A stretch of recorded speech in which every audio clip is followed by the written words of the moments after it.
আজ আপনাকে একটা গল্প শোনাচ্ছি। একদিন এক ব্যক্তি নিজের দ্বারে লিখে দিলেন, আজ আমি ভীষণ দুঃখী, আজ আমার সাথে কেউ দেখা করতে আসবেন না। কিছুক্ষণ পরে তার এক বন্ধু এলো, সে সেই লেখা পড়ল, তাও গিয়ে তার সাথে দেখা করল। সে বলল, আমি লেখাপড়া জানি না, কিন্তু আমার বন্ধুর মনের এই বেদনা, এটা আমাকে সবসময় ডাক দেয়। এরাই হলো আসল বন্ধু। কোনো কারণে আপনি যদি দুঃখ পান, কোনো সমস্যার সমাধান না বের করতে পারেন, এই সংসার থেকে আলাদা হয়ে যেতে চান, তাও এই বন্ধু আপনার সাথেই থাকবে। সমস্যার সমাধান না দিতে পারলেও আপনার সম্বল হয়ে অবশ্যই থাকবে। হয়তো আপনার দুঃখ কম করতে পারবে না, কিন্তু আশার আলো অবশ্যই দেখাবে। যখন আপনি সংসারের থেকে আলাদা হয়ে যান, তখনও আপনার সাথে যুক্ত থাকে আপনার এই বন্ধু, আসল বন্ধু। এবারে আমরা মানুষেরা বড়ই বিচিত্র। তারা সব সময় যে কোনো জিনিসের মাহাত্ম্য দুবার বজায় রাখুন, আর আমার সাথে প্রসন্ন হয়ে বলুন, রাধা রাধা। আমাদের মধ্যে বহু মানুষ মাঝে মাঝে নিজেকে অকর্মণ্য মনে করি, ভেবে নিই যে এত চেষ্টা করার পরেও কিছুই পেলাম না, আর হয়তো পরেও কিছুই পাব না। আর সেই জন্য নিজের জীবনের সমস্ত বোঝা অন্য কারোর কাঁধে চাপিয়ে দিই, নিজের ওপরে বিশ্বাস হারিয়ে ফেলি। কেন বুঝতে পারেন না এই কথাটা? যে যতক্ষণ না পায়ে কোনো কাঁটা ফুটবে, ব্যক্তি কি করে বুঝতে পারবে যে এরপর থেকে নিচে তাকিয়ে চলতে হবে? সূর্যকে নিজে জ্বলতে হয় যাতে বাকিদের প্রকাশ দিতে পারে সে। রাতের অন্ধকারের সাথে লড়াই করার জন্য চন্দ্রিমাকে আকাশে একা উজ্জ্বল হতে হয়। নদী নিজের যাত্রা কি করে করে, নিজের পথ কি করে নির্মাণ করে? সে পাথরের সাথে লড়াই করে তা বানায়। যদি স্বয়ং আপনি নিজের সাহায্য করতে অক্ষম হন, তাহলে নিশ্চিতভাবে আপনার এই জীবন ব্যর্থ হয়ে যাবে। তাই মনে রাখবেন, এই সংসারে নিজের জীবনের ভার নিজের কাঁধেই বহন করতে হয়। অন্যের কাঁধের ওপর শুধুমাত্র পরলোক যাত্রা হয়। সেই জন্য এই সংসারে জীবিত সেই যে আত্মনির্ভর।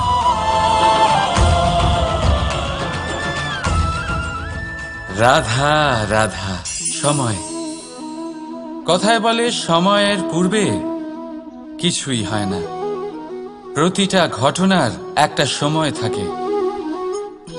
সময়ের আগে না সূর্যোদয় হয় আর না সূর্যাস্ত হয়। সময়ের পূর্বে গাছে না ফুল ফোটে না ফল ধরে। কিন্তু একটা কথা ভেবে দেখুন, যদি বর্ষা আসার আগে কৃষক ভূমিকে না প্রস্তুত করে, বীজ রোপণ না করে, তাহলে কি ফসল ফলবে? যদি কোনো যোদ্ধা যুদ্ধের পূর্বে নিজের অস্ত্রের ধার না দেয়, তাহলে সে যুদ্ধ কি করে লড়বে? এর মানে এটাই হলো যে সময় আপনার যখন আসার তখন অবশ্যই আসবে, কিন্তু ততক্ষণ এটাও গুরুত্বপূর্ণ যে আপনি নিজেকে তার জন্য তৈরি রাখুন। কারণ এই সুযোগ, এই কথাটা শুনতে যত ছোট, এটা আসেও ততটা কম সময়ের জন্য, তারপর চলেও যায়। এবার যদি সুযোগ আপনার হাতে আসে আর আপনি তার জন্য তৈরি না থাকেন, তাহলে আপনি সাফল্য কি করে পাবেন? তাই আপনি সঠিক সময়ের জন্য অপেক্ষা করুন, সেই সুযোগের জন্য অপেক্ষা করুন, কিন্তু ততক্ষণ নিজের চেষ্টার দ্বারা নিজেকে আরো সক্ষম করে তুলুন। কারণ সাফল্য আপনার জন্য অপেক্ষা করছে, শুধু আপনি তার জন্য তৈরি থাকুন। রাধা রাধা। কথা মানুষের পাওয়া সবচেয়ে অদ্ভুত উপহার। এই কথাই মানুষকে এই সংসারের সমস্ত প্রাণীর থেকে ভিন্ন করে তোলে, সংসারের সবচেয়ে উপরে নিয়ে যায়। এই কথার কারণেই আমরা একে অপরের সাথে ভাব আদান প্রদান করি। আমি আমার মনের ভাবনা অন্য কাউকে ব্যক্ত করতে পারি, অন্য কেউ তাদের ভাবনা আমাকে ব্যক্ত করতে পারে। এই কথাই আমাদের সবচেয়ে বড় ঢাল। এবারে দেখুন, আপনি নিশ্চয়ই লক্ষ্য করেছেন কারোর কথা মধুর হলে লোকে তাকে ভালোবাসে, তাকে নিজের বন্ধু বানায়। সেইভাবেই যদি কারোর কথা কঠোর হয় তাহলে লোকে তাকে ঘৃণা করে, তাকে নিজের শত্রু মনে করে। এই কথাই ভাষা হয়ে আমাদের ইতিহাস রচনা করে। তবে আমরা কি সত্যি বাণীর বিষয়ে অতটাই ভাবি যতটা আমাদের ভাবা উচিত? ভেবে দেখুন মানুষের, আর সেই মধুরতার সাথে আমার সঙ্গে বলুন, রাধা রাধা। এই লক্ষ্য আসলে কি? এই লক্ষ্য তাই যা আমরা পেতে চাই। এই সংসারে সুখী কে হয়? সুখী সেই যে তার লক্ষ্য পেয়ে গেছে। দুঃখী কে হয়? দুঃখী সেই যে তার লক্ষ্য এখনো পায়নি। এবারে প্রশ্ন এখন এটাই যে লক্ষ্য সবাই পেতে চায়, লক্ষ্য পাওয়ার জন্য সবাই প্রাণপণ চেষ্টাও করে, তাহলে সবাই তাদের লক্ষ্যে পৌঁছতে পারে না কেন? ঠিক আছে, কোথাও না কোথাও কিছু না কিছু কমতি থেকেই যায়, যাই বাধা থাক। আজকে আমি আপনাকে একটা উপায় বলবো এই লক্ষ্য পাওয়ার জন্য। একটা কাগজ নিন, তাতে একটা চিহ্ন বানান, সেটাই হবে আপনার লক্ষ্য। এবারে সেই লক্ষ্যে পৌঁছানোর একটা পথ বানান। এবারে এই যাত্রাকে ভিন্ন ভিন্ন ভাগে বিভাজন করে দিন। এবারে এটা হলো আপনার পরিকল্পনা। এবার এই পরিকল্পনা ক্রমানুসারে আপনি পালন করতে থাকুন, এটাই হবে আপনার চেষ্টা। এবার এইভাবে যদি আপনি চেষ্টা করতে থাকেন, যাই আপনার কল্পনা হোক না কেন তা বাস্তব অবশ্যই হবে। তাহলে এই কল্পনাকে বাস্তবে রূপান্তরিত করুন। এইভাবেই নিজের পরিকল্পনা পালন করতে থাকুন। আপনার যাই কল্পনা থাকুক বা যাই লক্ষ্য থাকুক, তা বাস্তবে পরিণত হয়ে আপনার হাতে অবশ্যই আসবে। রাধা রাধা। বাবার এক মিত্র ছিলেন, বড়ই দুঃখী ছিলেন, বিপদে পড়েছিলেন। কি করবেন? ব্যবসা ভালোভাবে চলছিল না, বাড়িতে শান্তি ছিল না, সমস্ত জায়গায় ক্ষতি হচ্ছিল। তাই উনি একজন জ্যোতিষীকে দেখালেন। জ্যোতিষী বললেন, আপনার যে বাড়ি আছে সেটা আপনার জন্য অশুভ, আপনার এই বাড়ি পাল্টে ফেলুন। উনি বাড়ি পাল্টে ফেললেন, তবুও ওনার সমস্যার সমাধান হলো না। তারপর একজন জ্ঞানী ব্যক্তি ওনাকে বললেন যে আপনার জামা কাপড়ের যে রং সেটা বিপদকে আমন্ত্রণ জানাচ্ছে, এই জামা কাপড়গুলিকে পাল্টে ফেলুন।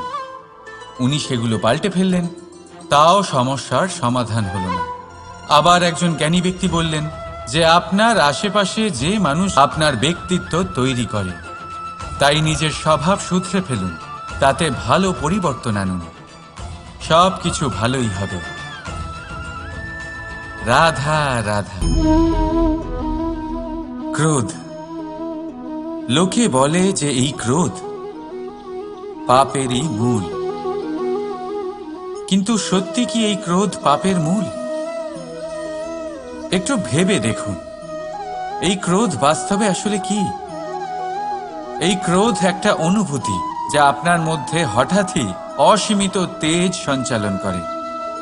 এবারে আমি আপনাকে কিছু উদাহরণ দিচ্ছি যাতে আপনি বুঝতে পারেন যে ক্রোধ আপনার জন্য ভালো কি না। যদি কারোর সাথে অন্যায় হয় আর এটা দেখে আপনার ক্রোধ হয়, আর এই ক্রোধ আপনাকে তার সাহায্য করতে প্রেরণা যোগায়, তাহলে এই ক্রোধ অবশ্যই ভালো। যদি কোথাও আপনি দেখেন যে কোনো নারীর উপরে অত্যাচার হচ্ছে আর সেটা দেখে আপনার ক্রোধ হয়, আর এই ক্রোধ আপনাকে তার সাহায্য করতে সাহস যোগায়, তাহলে এই ক্রোধ অবশ্যই ভালো। যদি এই সংসারে কোথাও আপনি কোনো অনৈতিক কাজ বা ছলনা দেখেন আর আপনার তাতে ক্রোধ না হয়, কিছুই অনুভব করেন না, তাহলে এটা কাপুরুষতা। তার মানে এটাই যে আপনি আপনার মনুষ্যত্ব হারিয়ে ফেলেছেন। তাই এটা বোঝার চেষ্টা করুন আপনার ক্রোধের তেজের ব্যবহারের ওপরে নির্ভরশীল হলো এই ক্রোধ আপনার জন্য পাপের সমান, নাকি এই ক্রোধ আপনার জন্য পুণ্যের স্থাপক। রাধা রাধা। মোহ। শাস্ত্রে লেখা আছে যে মোহ শুধু সেই ব্যক্তিকেই নয়, বরং সেই আরেক ব্যক্তিকেও বিনাশ করে দেয় যার ওপরে সেই মোহ আছে। এবারে লোকে কি করেন, এই শাস্ত্রে লেখা কথাগুলি শুধু শাব্দিক অর্থে নেন। এই মোহ, দেখুন, এটা শুভও হতে পারে, শুধু এর রূপ ভিন্ন ভিন্ন হয়। এটা ভালো করে বুঝতে হবে। এবারে মোহ যদি কোনো বস্তুর উপরে থাকে তাহলে তা লালসা হয়ে যায়। মোহ কোনো বিশেষ ব্যক্তির উপরে হয়ে গেলে তা প্রেম নয়, আকর্ষণ হয়ে যায়। মোহ কোনো চাইবেন, ভেবে দেখুন, সিদ্ধান্ত আপনার। রাধা রাধা। অভিমান, আত্মসম্মান, অহংকার, দেখতে গেলে এই তিনটি শব্দ ভিন্ন ভিন্ন, কিন্তু এর মূল আধার একই, আত্মসম্মান। এবার যদি কথা বলি আপনার শরীরের, আপনার সংস্কৃতির, আপনার সম্পর্কের, তাহলে অভিমান থাকা স্বাভাবিক। এবার যদি কথা বলি আপনার ব্যক্তিত্ব নিয়ে, আপনার আদর্শ নিয়ে, আপনার বিচারধারা নিয়ে, তাহলে আত্মসম্মান হলো একটা গুণ। যদি এইভাবে বলা হয় যে আমি এই কার্য কারোর সাহায্য ছাড়া, সহযোগিতা ছাড়াও করতে পারি, তাহলে এটা আত্মসম্মান, আর এটা সঠিক। যদি এভাবে বলা হয় যে আমি এই কার্য কারোর সাহায্য ছাড়াই বা কারোর সহযোগিতা ছাড়াই করে ফেলেছি, তাহলে এটা অভিমান, এটাও সঠিক। কিন্তু এই কার্য শুধুমাত্র আমিই করতে পারি আর কেউ নয়, এটা অহংকার। তাহলে এই শব্দ এবং তার অর্থ বোঝার চেষ্টা করুন। জীবন ধারণের এক নতুন পথ খুঁজে পাবেন। রাধা রাধা।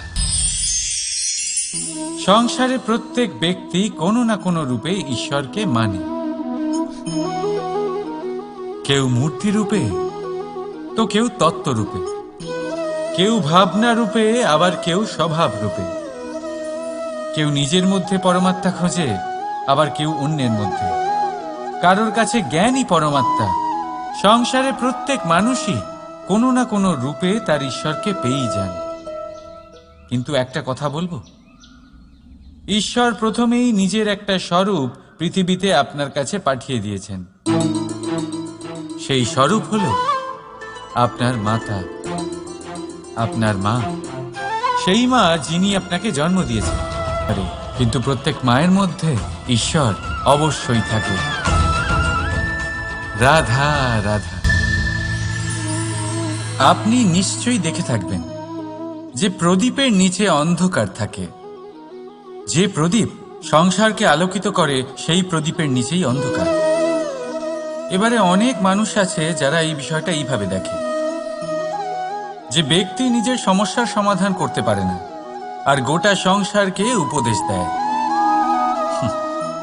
কিন্তু এইটা দেখার আরো একটা দৃষ্টিভঙ্গি আছে, আর সেটা হচ্ছে যে স্বয়ং জ্বলে সংসারকে আলোকিত শুধু সেই করতে পারে যা রাধার বড়ই শীতল হয়। এই সংসারের পথপ্রদর্শক সেই হতে পারে, এই সংসারকে দিশা সেই দেখাতে পারে যার মধ্যে সন্তোষ আর ধৈর্য। রাধা রাধা। এই প্রদীপ দেখতে পাচ্ছেন আপনি, নিজেও জ্বলে আর এই বাতিকেও জ্বালিয়ে রাখে, আর এই সংসারকে প্রদান করে প্রকাশ। অন্ধকারাচ্ছন্ন ব্যক্তিকে প্রদান করে আশার আলো। কিন্তু এটা কখনো ভাবে না যে সেই মাটি কেমন হবে যা দিয়ে এটা তৈরি করা হয়েছে, সেই কুমোর কেমন হবে যে একে আকার দিয়েছে। ভাবে না যে একে কিনেছে তার বাড়ি কেমন হবে, তা কতটা সুসজ্জিত। কিচ্ছু নয়, শুধু এই বিষয় তৈরি করুন। রাধা রাধা। এই সংসারে প্রত্যেক ব্যক্তি বড় কিছু করতে চায়, এমন কিছু যা এই সংসারে কেউ আগে কখনো করেনি। এমন জায়গায় পৌঁছতে চায় যেখানে এর আগে কেউ কখনো পৌঁছতে পারেনি। আর কেউ এতে সফলতা অর্জন করে। কিন্তু কিছু মানুষ অসফল হয় কেন? এটাই আমার প্রশ্ন। না তো তাদের ইচ্ছেতে কোনো কমতি থাকে, না কমতি থাকে তাদের চেষ্টায়। তাহলে কেন এরা পিছিয়ে পড়ে? এর উত্তর বড়ই সরল। এই সংসার। আপনাদের বলি কিভাবে। আপনারা সকলে সংসারে মহান কাজ করতে চান, সেই মান, সেই সম্মান পেতে চান যা এর আগে কেউ কখনো পায়নি। কিন্তু আপনার সমস্যা এটাও যে এই কাজে সংসার আপনার সাথে থাকছে না। বড়ই অদ্ভুত ব্যাপার। দেখুন, ভুলে যান গোটা সংসারকে, জীবনে একা একা এগিয়ে চলুন। গঙ্গোত্রী অপেক্ষা করে আছে। রাধা রাধা। কর্ম। মানুষ সর্বদা কর্ম করতে থাকে, আর এই কর্মের জন্যই সে মান, সম্মান, ধন, প্রতিষ্ঠা লাভ করে। এবার মানুষ সবসময় চেষ্টা করে যাতে সে ভালো কর্ম করে যায়। তাহলে আপনাকে বলি, শুধু ভালো কর্ম করাই আবশ্যক নয়, তার থেকে বেশি জরুরি হলো এই খারাপ কর্মকে বোঝা আর তার থেকে দূরে থাকা। কারণ যখনই আপনি কোনো সঠিক কাজ করেন বা ভালো কাজ করেন, কেউ তা মনে রাখে না। কিন্তু এই সংসারে বিষয়টা হলো এরকম, আপনি একটা খারাপ কর্ম করুন আর সেটা সবার মনে থাকে। এই খারাপ কর্ম কাজলের এক কৌটোর মতো হয়। আপনি যতই চেষ্টা করুন বাঁচিয়ে ব্যবহার করার, কিন্তু এই কালিমা কোথাও না কোথাও অবশ্যই লেগে থাকে। সেই জন্য জীবনে ভালো কর্ম অবশ্যই করুন, কিন্তু তার থেকেও বেশি জরুরি হলো এই খারাপ কর্মের থেকে দূরত্ব বজায় রাখা। আর এটা অবশ্যই করবেন। রাধা রাধা। সংসারে সমস্ত জায়গায় এই ব্যবসা চলতে থাকে। কিছু পাওয়ার জন্য কিছু দিতে হয়, লাভের জন্য কিছু বিনিয়োগ করতে হয়। যদি কারোর অনুভূতি জানতে হয়, তাহলে নিজের অনুভূতিকে ব্যয় করতেই হবে। এবার দেখুন না, কারোর আসল চেহারা যদি জানতে হয়, তাকে স্বাধীনতা দিয়ে দেখুন। যদি কারোর মনের শুদ্ধতা জানতে হয়, তাহলে তাকে ঋণ দিন। যদি কারোর গুণ জানতে হয়, তাহলে তার সাথে একসঙ্গে বসে ভোজন করুন। যদি কারোর ধৈর্যের পরীক্ষা নিতে হয়, তাহলে তাকে তার প্রিয় কাজ করতে বারণ করে দেখুন। যদি কারোর ভালো দিক জানতে হয়, তাহলে তার থেকে পরামর্শ নিয়ে দেখুন। এক অনুভূতির বদলে অন্য এক অনুভূতি বিনিময় করতে হয়। কিন্তু এই সংসারে একটাই এমন অনুভূতি আছে যেটা দেখার জন্য, যেটা পাওয়ার জন্য আপনাকেও ঠিক সেই অনুভূতিটাই দিতে হবে, আর সেটা হলো প্রেম। যদি কারোর ভালোবাসা দেখতে হয়, তাহলে তাকে নিঃস্বার্থ ভালোবাসা দিন। যদি কারোর থেকে ভালোবাসা পেতে চান, তাহলে তাকে নিঃস্বার্থ পরিশুদ্ধ ভালোবাসা দিন। রাধা রাধা। কথায় আছে, সময়ের পূর্বে আর ভাগ্যের বেশি কেউ কিছুই পায় না।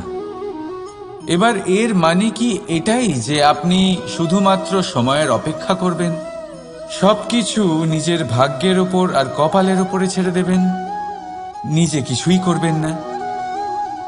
যদি আপনি এরকম করেন, তাহলে আপনি একটা বস্তু অবশ্যই পাবেন: নিরাশা, অসফলতা। এবারে আপনি বলবেন, যদি সবকিছুই ভাগ্য আর সময়ের ওপরে নির্ভরশীল হয়, তাহলে আমরা কি বা করতে পারি? করতে পারেন চেষ্টা। পরিশ্রম, এই চেষ্টাই আপনার জীবনে সেই সময়কে আপনার কাছে টেনে নিয়ে আসে, সেই সময়ে যার অপেক্ষা আপনি করছেন। আর এই ভাগ্য তার সামনেই নত হয় যে সর্বদা পরিশ্রম করতে থাকে। রাধা রাধা। এই পদ্ম ফুল দেখতে পাচ্ছেন? এর অভ্যেস হলো জলস্তরের ওপরে ভাসা। সেই জন্য জলাশয়ের জলস্তর যখন বৃদ্ধি পায়, এই যে ফুলের কাণ্ড দেখছেন সেটাও বাড়তে থাকে, যাতে এই ফুল জলস্তরের ওপরে থাকে। কিন্তু যখন সেই জলাশয়ের জলস্তর নামতে থাকে, সেই কাণ্ড নিজেকে ছোট করতে পারে না, আর এই ফুল নিজের ভারে নিজেই ভেঙে পড়ে। এবার এটা আমাদের সাথেও হয়। সময়ের সাথে আমরা জীবনে যত সাফল্য পাই, আমাদের জীবনের স্তর বাড়তে থাকে। আর যখন আমাদের সংস্থান কমতে থাকে, আমরা সেই জীবন স্তর ছাড়তে পারি না, আর শেষ পর্যন্ত সেই জীবন স্তরের কারণেই ভারাক্রান্ত হয়ে শেষ হয়ে যায়। সেই জন্য যদি কিছু রাখতে হয়, তাহলে তা হলো দৃষ্টিভঙ্গি। সাধারণভাবে জীবন যাপন করতে শিখুন। সময়ের চক্রও আপনাকে মাত দিতে পারবে না। রাধা রাধা।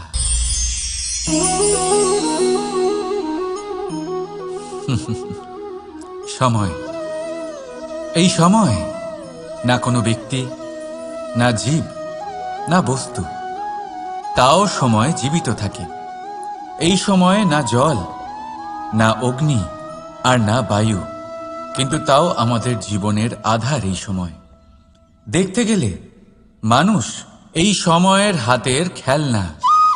কখনো আমাদের সময় ভালো হয়, আবার কখনো খারাপ। কেউ সময় আসার প্রতীক্ষা করে, আবার কেউ সময় যাওয়ার প্রতীক্ষা করে, কিন্তু এই সময় কারোর হাতে ধরা দেয় না। এই সময় যা কেউ দেখতে পায় না, এটা সবাইকে সব কিছু দেখিয়ে যায়। দেখিয়ে যায় যে আপনকে আর পরকে, আমাদের শুভাকাঙ্ক্ষীকে আর ক্ষতিকে চায়, আমাদের মিত্রকে আর আমাদের শত্রুকে। এই সময় আপনাকে দেখায় যে আপনি কতটা শক্তিশালী, সেই সময় আপনাকে দেখিয়ে যাবে আপনি কতটা দুর্বল। এই সময় সব কিছু দেখিয়ে যায়। তাই এই সময় যা এতটা শক্তিশালী, তা আমরা নষ্ট কেন করি? ভেবে দেখুন। এবারে উঠুন আর এই সময়ের সম্পূর্ণ ব্যবহার করুন।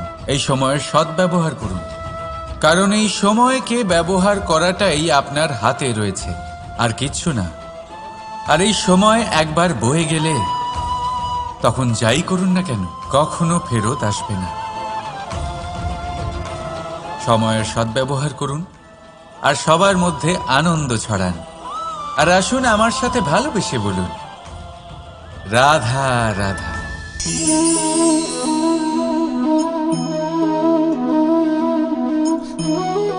এই জল দেখতে পাচ্ছেন আপনি?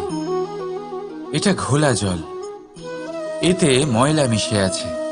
কিন্তু যদি আপনি এটা কিছুক্ষণ এমনি ফেলে রাখেন, তাহলে দেখবেন এই ময়লা আপনা থেকেই নিচে থিতিয়ে পড়বে। কিন্তু এই পাত্রটা নাড়াতে থাকলে এমনটা হবে না। শান্ত ছেড়ে দেবেন, তবেই এই ময়লা নিজেই নিচে চলে যাবে। ঠিক সেইভাবেই যখন আমাদের জীবনে কোনো সমস্যা আসে, কোনো অশান্তির সৃষ্টি হয়, তখন উত্তেজিত হয়ে পড়লে, নিজের সংযম হারিয়ে ফেললে আমরা এর সমাধান পাব না। শান্ত থাকলে তখনই সমস্যার সমাধান পাব। তাই মনে রাখবেন, ধৈর্য আর সংযম দ্বারা শান্ত মনে বিচার করলে যত বড়ই সমস্যা হোক না কেন, তার সমাধান আপনি অবশ্যই পাবেন।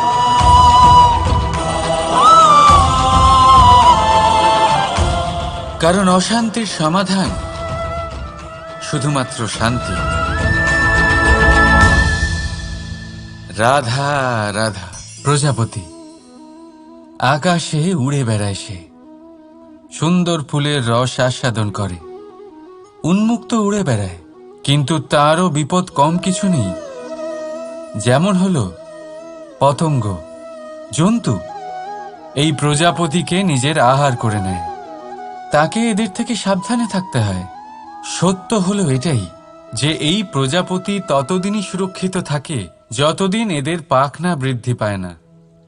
যখন এরা এদের খোলসের মধ্যে থাকে, যখন না কারো দৃষ্টি এদের ওপর পড়ে আর না কোনো শত্রু এদের আঘাত করতে পারে, কিন্তু তখন তারা বন্ধ থাকে, অবিচল নিশ্চল থাকে। এই সুন্দর সংসার দেখার জন্য, এই সুন্দর আকাশ পাওয়ার জন্য তাকে তার সুরক্ষা ক্ষেত্র থেকে বাইরে বেরিয়ে আসতেই হয়। আর এটাই জীবনের নিয়ম। মানুষের সাথেও ঠিক এরকমই হয়। যদি মানুষ বিশ্রাম আর সুরক্ষা এদের বন্ধন থেকে না বেরোয়, তাহলে সে জীবিত অবশ্যই থাকবে, কিন্তু জীবন ধারণ করতে পারবে না। কারণ যদি জীবনে বড় কিছু করতে হয়, বড় কোনো কিছু পেতে হয়, সাফল্যের শিখর অবধি পৌঁছতে হয়, তাহলে সর্বপ্রথম আপনাকে নিজের সুরক্ষা ক্ষেত্র থেকে বেরিয়ে আসতেই হবে। এই আরামকে ত্যাগ করতেই হবে। তবেই আপনি সফল হতে পারবেন। তবেই আপনি এই প্রজাপতির মতো আকাশে উড়ে বেড়াতে পারবেন। রাধা রাধা। কথায় আছে, যখন আপনি যুদ্ধক্ষেত্রে দাঁড়িয়ে তখন শত্রুকে পিঠ দেখিয়ে পালিয়ে যাওয়া বা পিছু হটে যাওয়া অত্যন্ত অনুচিত যুদ্ধনীতি হয়। কথায় আছে যে শ্রেষ্ঠ যুদ্ধ নীতি হলো সেটাই যেখানে আপনি অস্ত্র হাতে নিয়ে এগিয়ে যান, সাহসের সাথে যুদ্ধ করে শত্রুকে পরাস্ত করে ফিরে আসেন। আর সেটাই আমি করেছিলাম। তখন মহাভারত রচনা হয়েছিল, কারণ তখন ধর্মরক্ষা করা আবশ্যক ছিল। কিন্তু এমনও একটা সময় ছিল যখন আমি যুদ্ধ থেকে পালিয়েছি, কারণ তখন প্রজাদের সুরক্ষা বেশি গুরুত্বপূর্ণ ছিল। আমার গায়ে যুদ্ধ বিমুখ হবার কলঙ্ক লাগিয়েছিল। কিন্তু ঠিক আছে, আমি সেটাই করেছিলাম যেটা প্রয়োজনীয় ছিল। শ্রীরামও লঙ্কা গিয়ে রাবণকে হত্যা করার পূর্বে 4 মাস ধরে অপেক্ষা করেছিলেন। অপেক্ষায় ছিলেন কবে সেই সেতু সম্পন্ন হবে। তারপরে গিয়ে রাবণকে পরাস্ত করলেন, তাকে বধ করলেন। জীবনে কখনো কখনো থেমে যাওয়া বা পিছু হটে যাওয়া কার্যকর হতে পারে। এটা প্রত্যেক সময়ের উপরে নির্ভর করে। শত্রু যে কেউ হতে পারে, যখন খুশি আক্রমণ করতে পারে। কোনো মানুষ হতে পারে, আবার কোনো দানবও হতে পারে। আমাদের নিজেদের মানসিকতা হতে পারে, কোনো অসুখ হতে পারে, মহামারীও হতে পারে। সেক্ষেত্রে সেটাই করুন যেটা উচিত মনে হয়। দেখুন, প্রত্যেকবার নারায়ণ তো আপনাকে সাহায্য করতে আসবেন না। অনেক সময় মানুষকে নিজেকেই সেই বাধার সম্মুখীন হয়ে তাকে পরাস্ত করতে হয়। আর এমনিতেও কথায় আছে যে প্রত্যেক নরের মধ্যে নারায়ণ আছেন। তাই অন্তরের নারায়ণকে জাগ্রত করুন, আর যা সমস্যা আছে তাকে সমাপ্ত করে ফেলুন, তা সে যতই পিছু হটে করতে হোক না কেন। আসুন আর আমার সাথে ভালোবেসে বলুন, রাধা রাধা।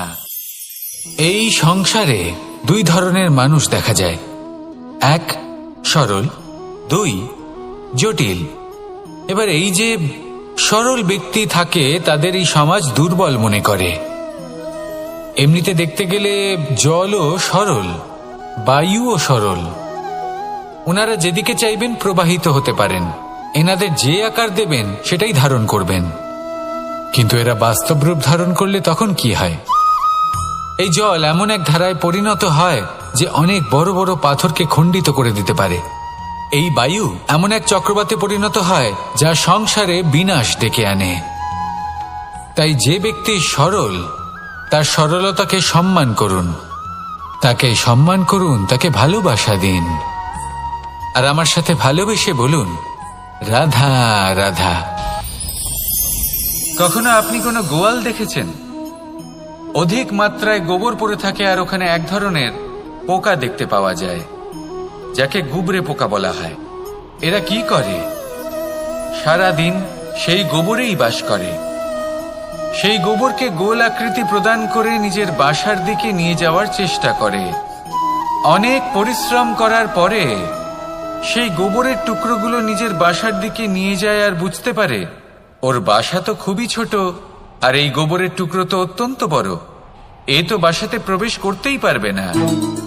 তাও চেষ্টা করতে থাকে, শেষ পর্যন্ত অসফল হয় আর সেই পোকা একাই বাসাতে ঢুকে যায়। এরকম মানুষের সাথেও হয়ে থাকে সমস্ত জীবন।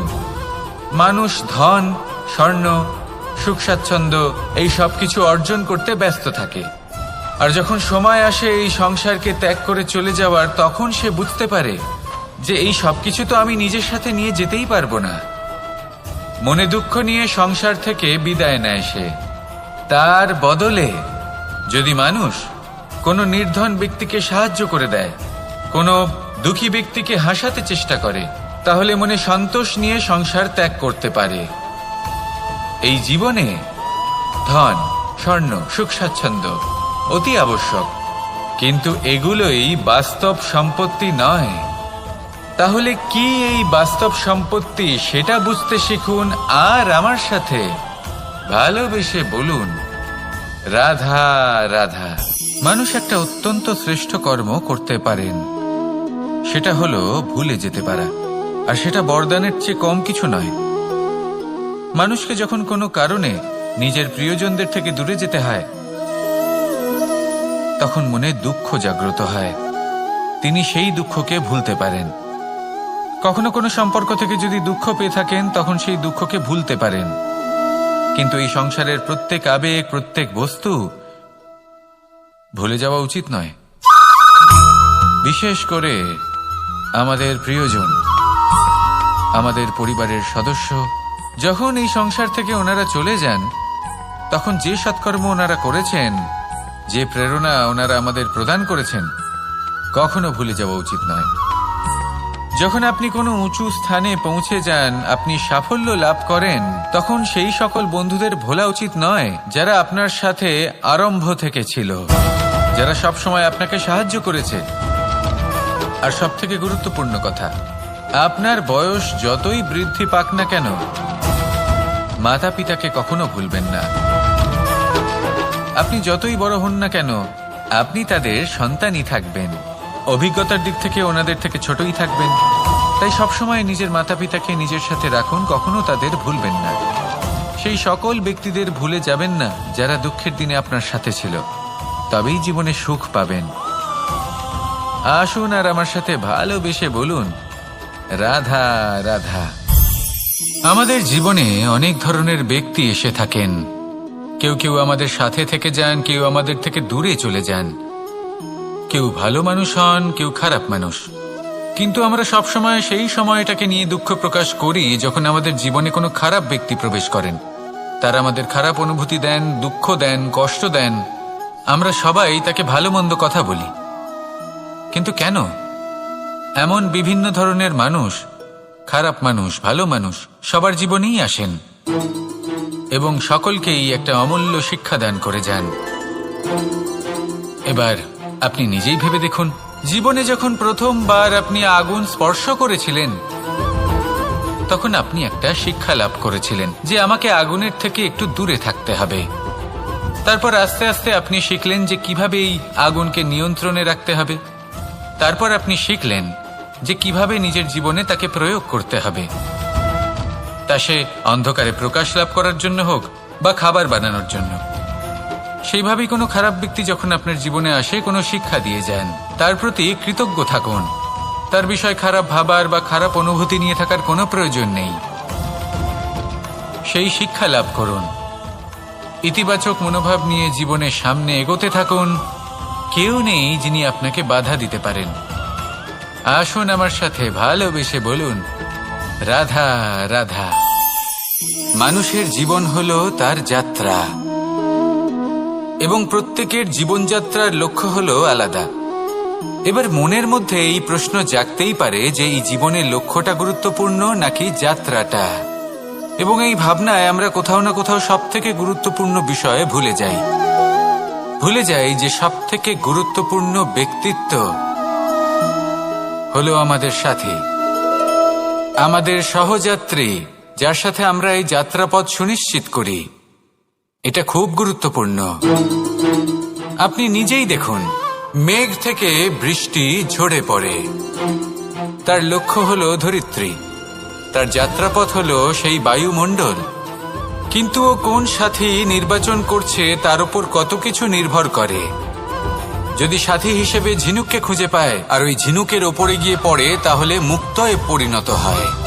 তখন লক্ষ্য কি হয়ে থাকে? ঈশ্বরের আভূষণ। সেখানেই যদি এই জলের ফোঁটা কোনো সাপের সঙ্গ পায়, কোনো সাপের মুখে গিয়ে পড়ে, তাহলে তা পরিণত হয় বিষে। আর তখন লক্ষ্য কি হয়? কারোর প্রাণ হরণ করা। এই উদাহরণ স্থির করে যে আমাদের জীবনে সাথীর নির্বাচন হলো অত্যন্ত আবশ্যক এবং অত্যন্ত গুরুত্বপূর্ণ বিষয়।